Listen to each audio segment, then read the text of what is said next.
Hi, it's Honest John. I'm going to interrupt my travel tour of Trinidad and Tobago to put up a little rant. I meant to do this before I left for the islands, but I wanted to listen to the Citizens United case, the oral arguments and the decision before I did it, and I did that. However, it has not really made any difference in what I would have said, and so here's what I had in mind and what I still have in mind. Now, in my time, I've seen a lot of Supreme Court justices come and go. Some of them great, some of them terrible. But no matter whether I agreed or disagreed with them, I always knew that these were men of integrity, and that they were trying as the best they could to come up with fair decisions. That's not the case today. As a matter of fact, it's just the opposite. Today, we know that some of the justices of the Supreme Court are corrupt, dishonest, and bought and paid for by the corporations. I'll give you an example of a lack of professional ethics. Antonin Scalia was hearing a case with the rest of the court concerning Dick Cheney and a meeting that he had with oil executives. And he went fishing with Dick Cheney while he was trying the case. The man is so corrupt and so arrogant. I mean, he didn't even try to hide that conflict of interest. And of course, he ruled for Cheney, and so did the 4 other conservative justices of the Supreme Court. And the ruling was so weird because all of the public was trying to find out were who Dick Cheney met with. They weren't even trying to find out what they talked about.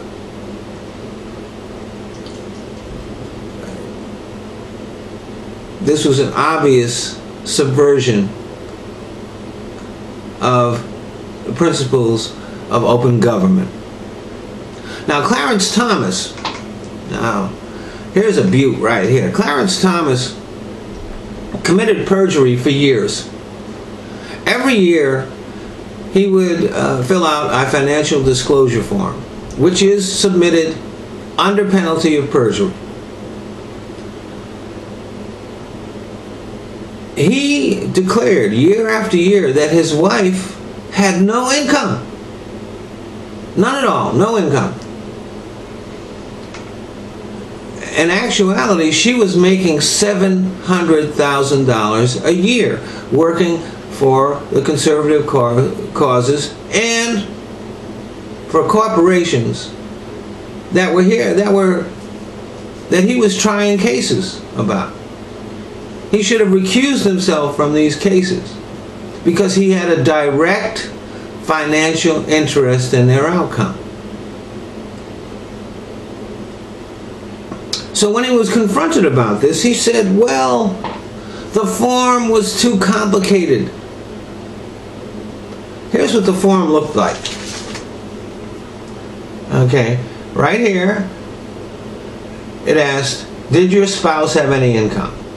You check the box if she did, and here you put how much it was. That was the complicated form that Clarence Thomas could not fill out. Even Sarah Palin's Down syndrome kid could fill out this form. So obviously, Clarence Thomas was lying. What he was doing was covering up the fact that he had a direct financial interest in these cases and should have recused himself.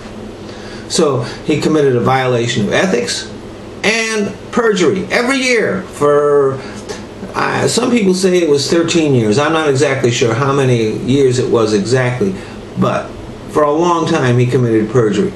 You might remember that the Republicans impeached Bill Clinton for perjury. in a case that was much less clear than this one. Do you think they're going to impeach Thomas? I doubt it.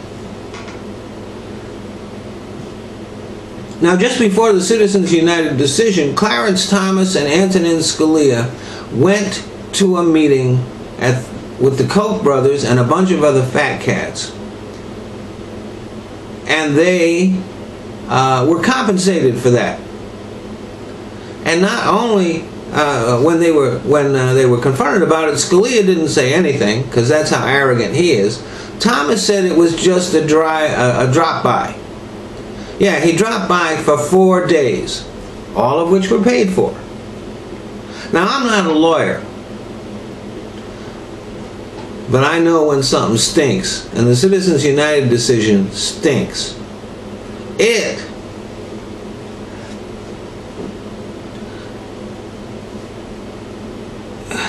First of all, judges always talk about respecting precedents. It overturned years of precedents. You might as well take our law books and rip out thousands of pages. Now, there is something called a legal fiction. Corporations are treated as people. This is done to make it easier to handle various cases, but all lawyers know that it's not an actual fact. Hell, even a 6th grader knows that a corporation is not a person.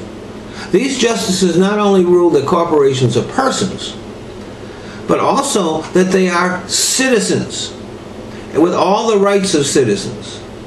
Now, usually you don't get rights without responsibilities, but I haven't seen much corporate responsibility lately, have we? Most of them don't even pay taxes, which is the responsibility of a citizen.